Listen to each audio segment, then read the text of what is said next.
science history, unraveling the mystery that all started with a big bang.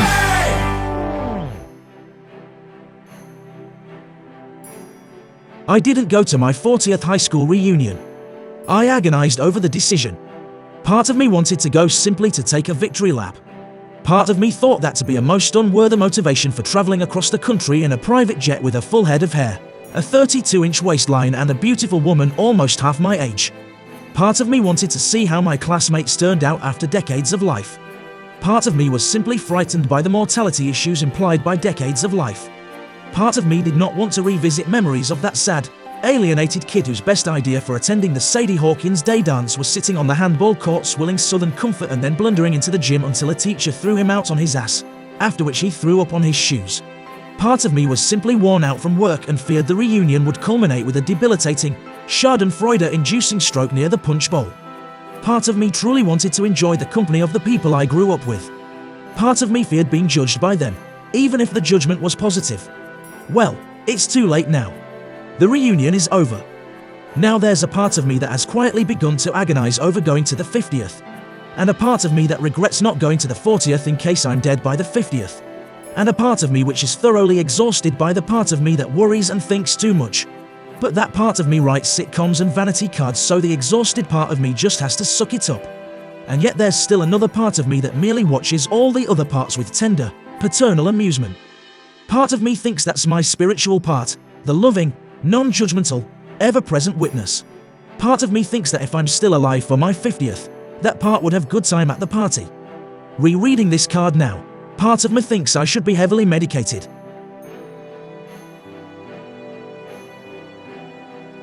We are one blink of an eye away from being fully awake. Pima Codron. Blink already, damn it. Chuck Lorre.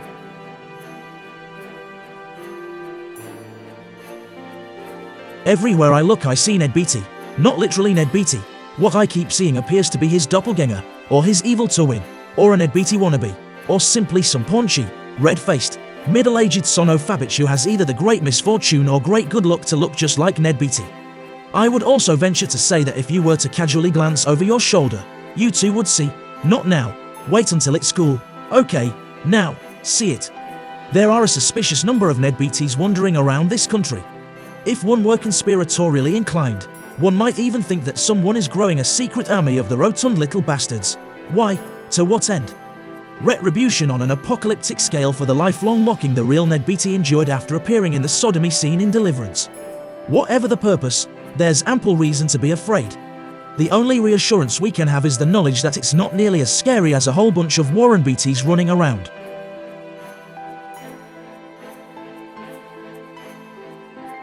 $300, an auspicious card.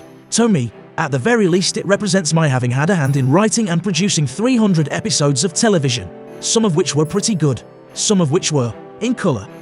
Additionally, it means that on 300 separate occasions I try to turn my 1 second of network time into a form of entertainment, or, if you prefer, a form of inflammation. Some of the vanity cards were, like the TV shows preceding them, pretty good. Others were grammatically correct, but still, 300, that has to count for something, right? That's got to be worth some kind of attaboy.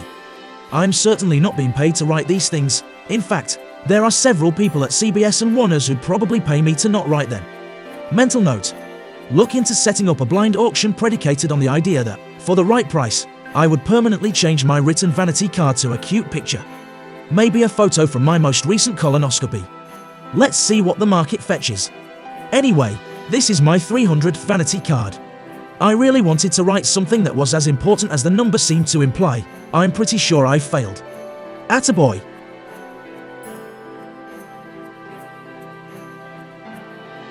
Famous quotes. Sometimes my life seems to be a never-ending succession of unhappy women. Friedrich Nietzsche. Restaurant bathroom doors should be identified with the words, men and women.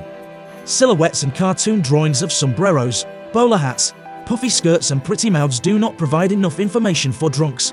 Teddy Roosevelt. Jesus' Last Supper was clearly not organized to encourage conversation. Catfish Hunter. My memory of you is better than you. Lao Tzu. Erectile dysfunction commercials cause erectile dysfunction. Words of a prophet, written on a subway wall and tenement hall.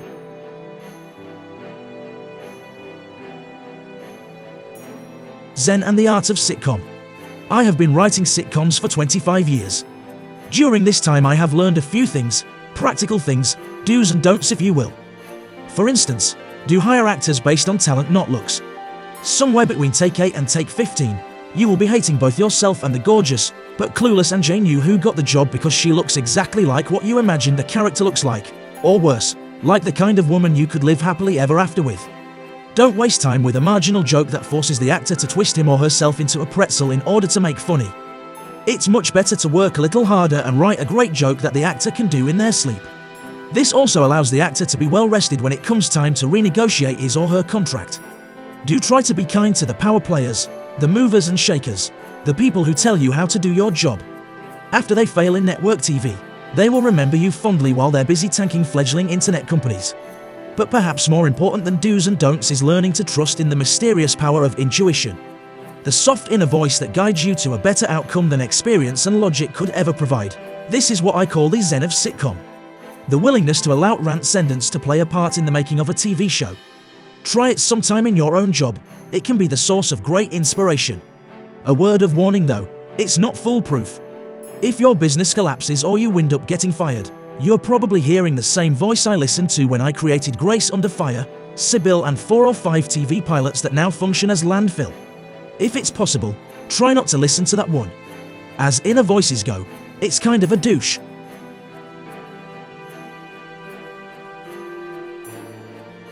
Following Kaylee Cuoco's horseback riding injury, I've instituted new rules governing acceptable leisure activities for the cast of The Big Bang Theory. 1. No friggin' horses. This includes those found on merry-go-rounds and in front of supermarkets. 2. The only motorcycle you can get on is the one you're accidentally crushing in your big-ass, airbagged SUV. 3. All cast member motor vehicles must adhere to US Army guidelines for attacking Kandahar. Galetsky's Tesla is a terrifically fuel-efficient vehicle but is essentially a $100,000 go-kart. From now on it is only to be used for backing down his driveway and retrieving mail. 4. The only permissible boating activity at Comic-Con is in your hotel room bathtub. 5. Alcohol should only be ingested at home, and while seated in a big comfy chair. Wild and carefree dancing that celebrates your incredible and well-deserved success is only allowed on New Year's Eve, and only with a sober celebrity parasitic flunky to lean on. 6. And finally, sexual acts must be performed while horizontal. Certain high-risk Kama Sutra positions might be allowed, but only after consultation with Chuck Lorre. Like with dancing, a spotter might be required.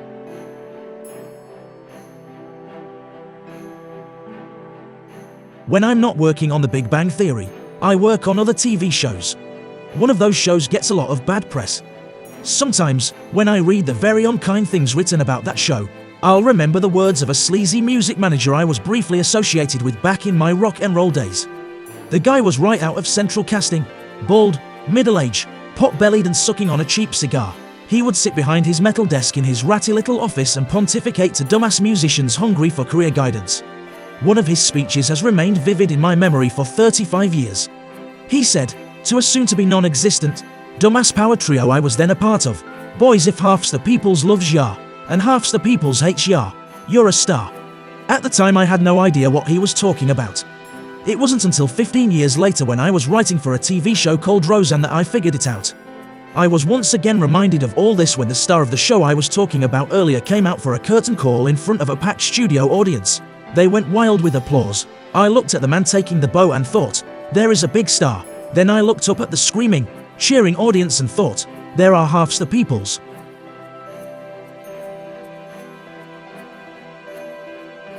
Mornings are the worst. The mind seems undefended, easy prey for both memories and imagination. What happened? What should have happened? What might happen someday? Your fault, my fault, no one's fault. The only way to relieve the torment is to get up, empty the bladder, drink the coffee, read the paper, run the treadmill, perform the animal sacrifice, paint the chicken blood on the groin and call upon the demonic spirits to bring you back. Nights are bad too. Once again, exhaustion makes the mind vulnerable to obsessing over woulda, shoulda, coulda. The only thing to do is sit alone and eat the chicken which was senselessly murdered in the morning.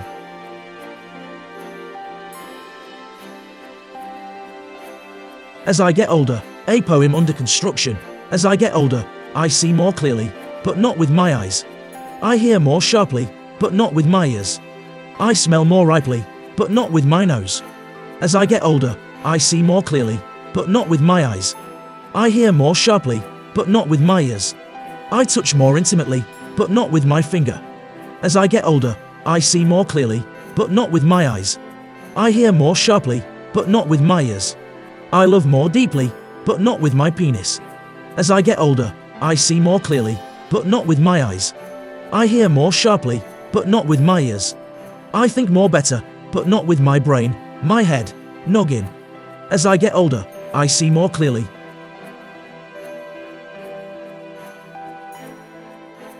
Happy holidays from the Lorre.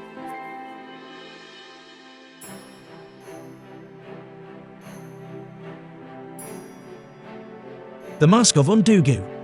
Before Undugu would venture into the jungle to begin his daily hunt, he would don a mask to confuse his prey. Not a mask meant to frighten, no, Undugu's mask was pleasant to look at, designed to trick his quarry into thinking that he was harmless.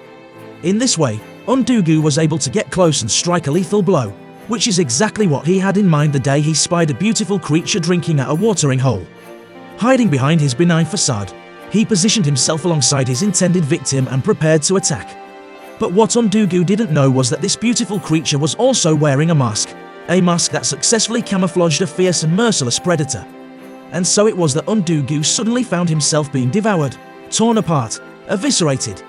His screams echoed through the jungle, but the jungle was accustomed to the sounds of agony, and no one came to his aid. Bloodied and barely alive, he managed to escape and crawl back to his village where, to his horror, he discovered that his tormentor had taken possession of his hut. Now helpless and homeless, he was forced to live the rest of his days in the wild, feeding on what dung beetles feed. The moral of the story, mask or not, if you hunt without a prenup, pack some ketchup for the dung.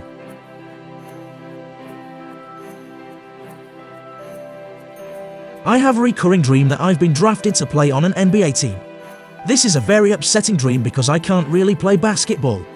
I mean, I play pretty much how you'd expect a middle-aged Jewish comedy writer to play. The words clumsy, hesitant, clueless, short and frightened come to mind. During the dream I'm well aware of my grotesque lack of talent. I run up and down the court hoping the ball doesn't come my way, all the while wondering why the coach doesn't take me out. Even me executing an uncontested layup or free throw seems like an impossible, or at least unlikely event. Assuming dreams work as metaphor and I'm not really subconsciously afraid of having to go mano-a-mano with Kobe or LeBron, the question I find myself asking is, what in my life do I feel fully engaged in and yet completely unqualified for? The answer is simple: intimate relationships. Once again, the words clumsy, hesitant, clueless, short and frightened come to mind. Well, not short, average.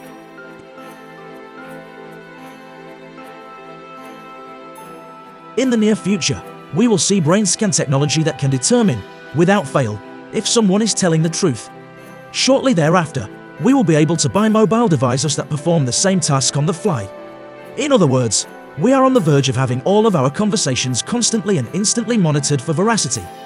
This would then spawn a counter-technology comprised of personal mind shields that keep oneself from being scanned, the use of which would, of course, imply that one is keeping secrets. The end result, universal honesty, initially as a result of the duress of surveillance, will become the norm. Then, over time, this mode of thinking, communicating and behaving will become second nature. This will usher in the dawn of a new civilization. After thousands of years of human suffering, world peace and the long-fabled goodwill towards all men will have finally arrived. The end of lying and cheating will also mark the end of scripted entertainment. So, you know, there'll be a downside.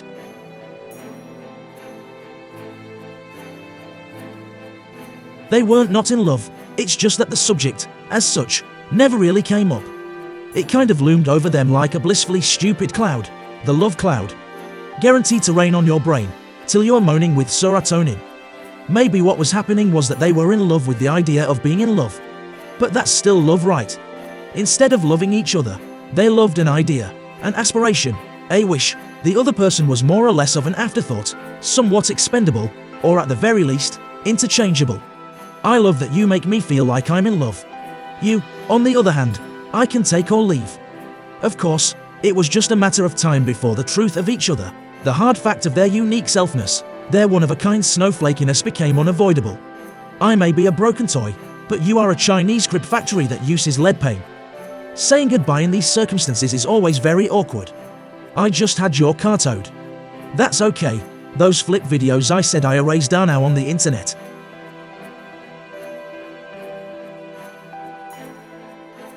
Random things I've learned in TV.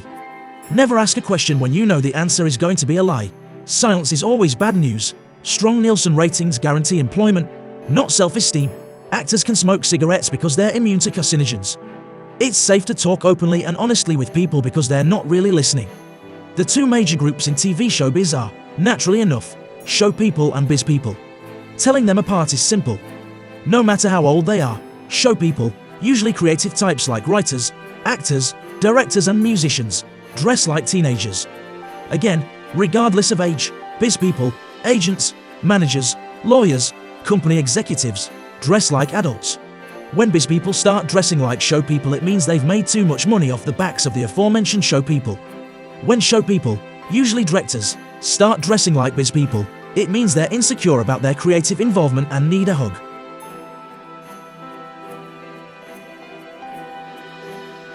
Censored.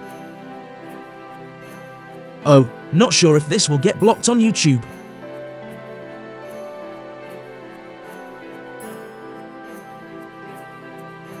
We tell ourselves stories.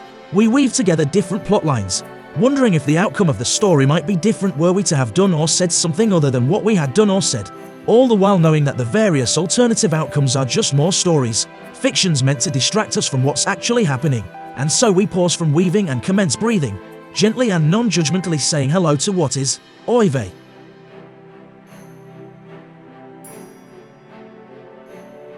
Whenever I've gone through tough times, well-meaning people have told me that God, the universe, does not give us more than we can handle.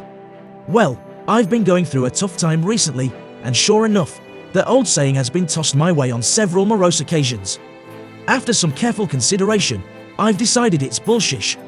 As an aphorism, it only makes sense in hindsight, after you've managed to crawl from the wreckage of whatever calamity that God, the universe, decided to toss your way. No one ever uses it to comfort someone who's been hit by a bus or turned into a puddle of goo by flesh-eating bacteria, although in the right circumstance, that could be a hoot. Another thing I hear a lot is, "This too shall pass." Again, I know these are words meant to reassure, but somehow they always leave me feeling that heartbreak, rage and grief are going to come shooting out of me like kidney stones through an inflamed urethra. For someone in crisis, I think a more accurate and helpful assessment of reality would be love, sex, food, friendship, art, play, beauty and the simple pleasure of a cup of tea are all well and good, but never forget that God, the universe, is determined to kill you by whatever means necessary. Consider trying that next time you are called on to do some consoling. If you are feeling impish, you might also try, according to the rules of comedy, your suffering will be funny after an undetermined length of time. Maybe not while you're having your gangrenous leg sawed off, watching your home burn down or learning how to be intimate with your cellmate, but, in the big scheme of things, soon.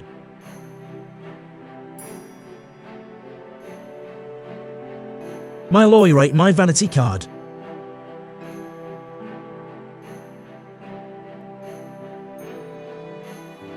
Dear concerned viewers, thanks to the magic of computer graphics, the monkey in tonight's episode was not actually smoking a cigarette, nor was he ever exposed to second-hand smoke. At all times, every effort was made to make the monkey feel happy and safe. Nevertheless, he proved impossible to work with. During the week of production, his behavior became increasingly erratic, to the point of refusing to come out of his trailer to rehearse. It wasn't until after we finished filming his scenes that we learned why. The monkey is a heroin addict. Yes, hard as it may be to believe, the monkey had a monkey on his back. Thankfully, an intervention was staged by the Geico lizard and he is now going through detox and a 12-step program at the Bonzo Center in Palm Springs. Everyone at the Big Bang Theory wishes him well.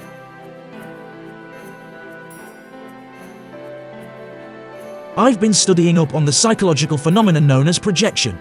Sigmund Freud explained it as the mental mechanism by which a person attributes to others the very qualities he or she despises and cannot confront in themselves. I've also been learning about passive-aggressive behavior. This is language and actions that are abusive but cleverly hidden behind a thin veil of civility. For example, the first two sentences of this vanity card.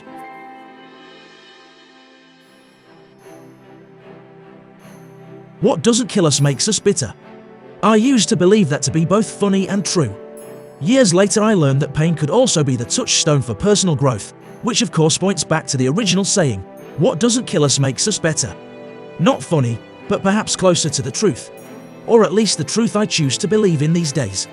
So, having recently experienced a bit of pain, am I better?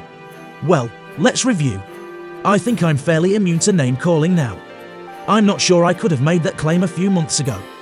I've also come to see that the things I used to think were big deals are not. Problems appear to be relative. If you have a big one, it makes all the others seem almost charming in comparison.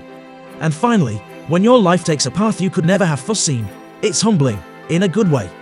It's kind of like a friendly reminder from the universe that while you may think you have the starring role in the movie of your life, you're actually just a bit player trying to grab a quesadilla off the craft services table when no one's looking. So, to sum up, I now have a thicker skin, I'm less likely to sweat the small stuff, and, perhaps most importantly, I have a renewed sense of humility. All in all, better. That being said, I still try to stay reasonably bitter in order to maintain my eligibility in the Writers Guild of America.